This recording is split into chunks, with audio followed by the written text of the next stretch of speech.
Hi, everyone. I'm Lisa D'Amico. I'm with the Bluefield Arts Festival, and I have the pleasure today of speaking with Annette Erzen. So, Annette, welcome. Thank you very And much.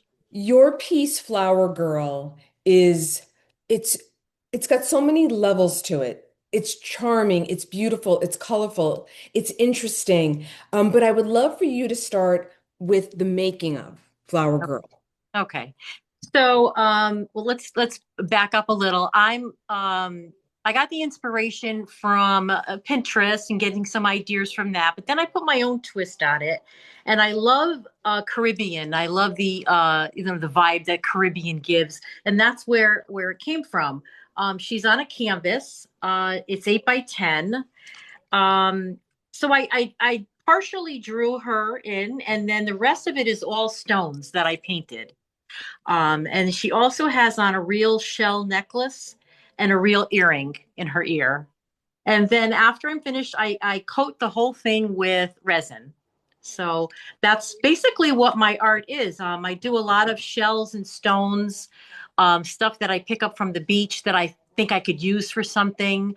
And you wouldn't believe like what stones can take shape into characters, and it's just amazing. And I love doing it.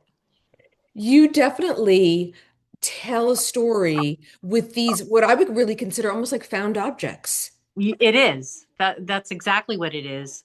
What Uh, comes first, your idea, or do you collect the materials as you go and I save do. them? Like, what's your I do. process? I collect the materials as I go to the beach and I find different shapes of stones that I think might work for something, shape of someone's body or their hair. For instance, this here one is just two ladies sitting on a swing, and they're just the shapes of their bodies. So that's basically, how it comes about. Recently, I did a little vendor show for a firehouse, and I went and thought about it and said, I'm going to create something with firemen. And it was amazing how the firemen took shape, and it just looked like firemen. And all they were stones. So it's really creative, and it's a lot of fun. So tell me, as an artist, is did this style evolve, or did you kind of start at this point and just perfect it? I started at this point. I actually started on canvas, and now I'm on wood. The stones settle and harden better on wood instead of canvas, Oh. because it's a hard surface. On canvas, they kind of sink in when you're pouring resin over them.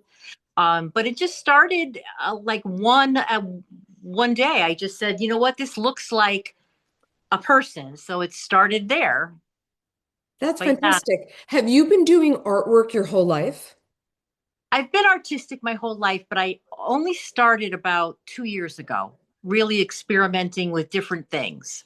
I tried a little paint pouring, I tried drawing a little, but for some reason, creating art out of just objects that I find is just more, it's just better. I just love it. Tell me, because resin is a relatively unusual material that's used in the fine arts. Right. How did you go? Did you think about resin from the start? I need to coat this, or how did it come about? Because resin is can be a difficult material. Yeah, it's not easy in the beginning to work with. Everything has to be perfectly level. Otherwise, some parts of it don't take. The heat of it has to be warmed up before you mix it together. There's a lot. And I made a lot of mistakes. But, now I think I have the resin part down pretty good. I think you have it down beautifully. I Thank really do. you. Thank Annette, you. before we go, is there anything else you'd like to share? Um, just that Flower Girl, I had a little store over the summer Mhm. at a place called Captain's Cove, and I brought some of my art there to sell. And at the end of the summer, Flower Girl was still sitting here. And I said, you know what, this must be a sign, because I ended up taking her home, which I was kind of glad. I didn't want anybody to buy her. And I put her in my bedroom, and now she's on my wall in my room. So that's the story. That's wonderful. Well, listen, Uh-huh. Annette, thank you. Listen, thank you so much for speaking to us. And Mhm. also thank you for being part of the festival. Your work is just wonderful. And Oh, I look forward to seeing it in person someday soon. And oh, I I know hope everybody so. will. Yes. Thank you very much. Very nice to meet you. Nice to meet you too. Okay, take care.